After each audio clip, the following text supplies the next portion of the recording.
प्रशासन ने किए हुए हैं, मगर उससे पहले भारतीय जनता पार्टी को 5 सीटें पहले ही मिल चुकी हैं, ईवीएम बंद होने के बावजूद भी, यानी कि मतगणना होने से पहले भारतीय जनता पार्टी के 5 विधायक निर्वाचित हो गए हैं। ये निर्विरोध चुने गए हैं।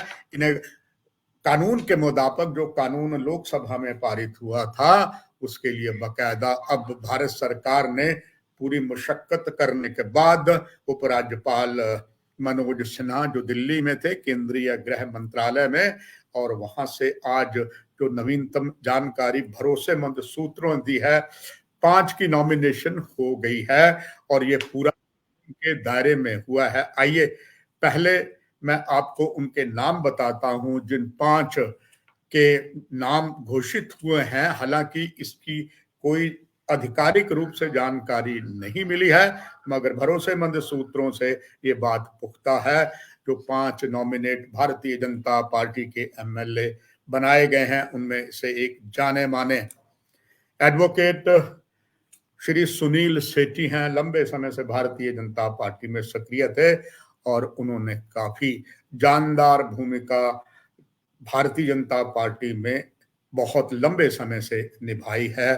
वो जम्मू कश्मीर क्रिकेट एसोसिएशन से भी जुड़े हैं और उनको नॉमिनेशन कर दिया गया है, क्योंकि मूलतः वो गुलाम जम्मू कश्मीर के निवासी हैं और उनके परिजनों ने, आपको बताते चले, श्री सुनील सेठी के आदरणीय पिता जो चीफ जस्टिस रहे हैं और वो पीओजेके के हैं और बहुत संताप परिवारजनों ने गुलाम कश्मीर से झेला था। सुनील सेठी भी वास्तव में जो पाकिस्तान के पास इस समय हमारे कब्जे का कश्मीर है, पीओजेके वहां के हैं, पर यहाँ जम्मू में रहते हैं और सुप्रीम कोर्ट और हाई कोर्ट के जाने माने वकील हैं। उनको भारतीय जनता पार्टी की आला कमान ने नॉमिनेट किया है।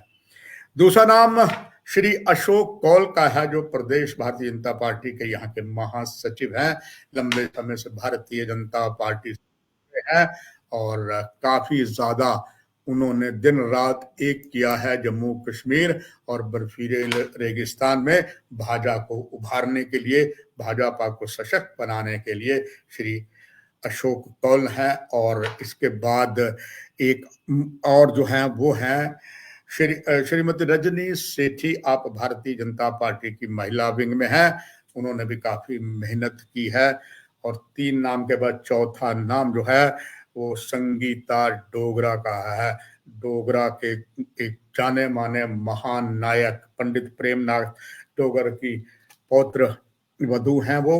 और 5वां जो नाम है वो श्रीमती मुनीरा बेगम का है। यानी कि 5 है, सुनील सेठी, रजनी सेठी, श्री अशोक कौल, संगीता डोगरा और मुनीरा बेगम। निस्संदेह भारतीय जनता पार्टी ने, चूंकि भारतीय जनता पार्टी का शासन है, पूरे कानून के दायरे में रख के किया कि ये पहले ही पार्लियामेंट में बिल पारित कर लिया गया था कि पाकिस्तान के कब्जे वालों में से 2 को नॉमिनेट किया जाएगा, 2 महिलाओं को किया जाएगा और उसमें कश्मीरी विस्थापित भी आ गए, पीओजेके से भी आ गए, ये सारे आ गए। मगर पहले ही इसका बहुत जबरदस्त जो विरोध है वो न केवल कांग्रेस ने, बाकी सबने किया था और कांग्रेस ने तो चेतावनी दे भी डाली है, अगर ऐसा वो करते हैं तो हम बाकायदा देश भर में इसका विरोध करेंगे। कांग्रेस का कहना है और कईयों का ये कहना था कि आपने अगर नॉमिनेशन करना है तो वो उसका डिस्कशन से किया जाए और उसके लिए बाकायदा विधानसभा जब बन जाती है उसके बाद नॉमिनेट किया जाए। मगर पहले ही भारतीय जनता पार्टी ने केंद्र में यह कानून बना लिया था कि जैसे ही विधानसभा वहां पर होगी 5 के नॉमिनेशन हो जाएगा। सो उनका नॉमिनेशन हो गया है और ये आप कह ले कि अभी रिजल्ट तो है आया है, वो भारतीय जनता पार्टी के हिस्से में 5 गया है। जहां तक बात इस समय आप सारे देश में चर्चा चल रही है, बल्कि विदेशों से भी हमें बहुत से व्हाट्सएप आ रहे हैं कि क्या होगा। जो एग्जिट पोल है उसमें यही बताया गया है कि सबसे ज्यादा ताकतवर गठबंधन जो इंडिया का था उसमें नेशनल कॉन्फ्रेंस और कांग्रेस सबसे टॉप नंबर पर है और उसके बाद भारतीय जनता पार्टी है, फिर पीडीपी और पीडीपी है, कुछ आजाद है। हालांकि किसी के पास भी क्लियर मेजॉरिटी नहीं है, क्योंकि गठबंधन जो है वो भारतीय जनता पार्टी का किसी से नहीं है, बल्कि भारतीय जनता पार्टी ने ये कहा है कि हम चुनाव परिणाम के बाद अब हम अपना किसी के साथ गठबंधन करना है अपनी सरकार बनाने के लिए, हम अब अपनी राजनीति शुरू की है। और वो पहले उन्होंने श्री गणेश तो कर दिया, 5 सीटों पर अपनी नॉमिनेशन करके वो 5 सीटें अपने उन्होंने खाते में डाल ली है। बाकी कल निकलेंगी जो रियल रिजल्ट आएगा। मगर ऐसे में अभी तक वो अगर 5 सीटें अगर हम देखें कि जो कुल मिला के सरकार में इस समय जितना एग्जिट पोल में आया है, ये सीटें लेकर भी भारतीय जनता पार्टी के पास पूरी मेजॉरिटी नहीं, बल्कि किसी के पास नहीं है।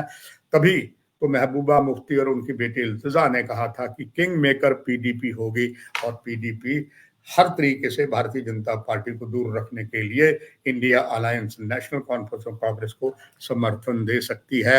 वो क्या होगा वो तो आने वाला समय बताएगा। ये दर्शकों कार्यक्रम मुख्य था कि जो 5 विधानसभा की सीटें मनोनीत हुई हैं भारतीय जनता पार्टी ने, वो आपको बता दी।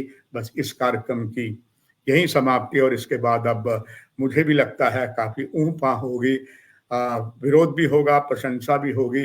हम सब पर नजर बनाए रखेंगे अपने लगातार जो उद्देश्य पत्रकारिता के, ना काहूं से दोस्ती ना काहूं से बैर।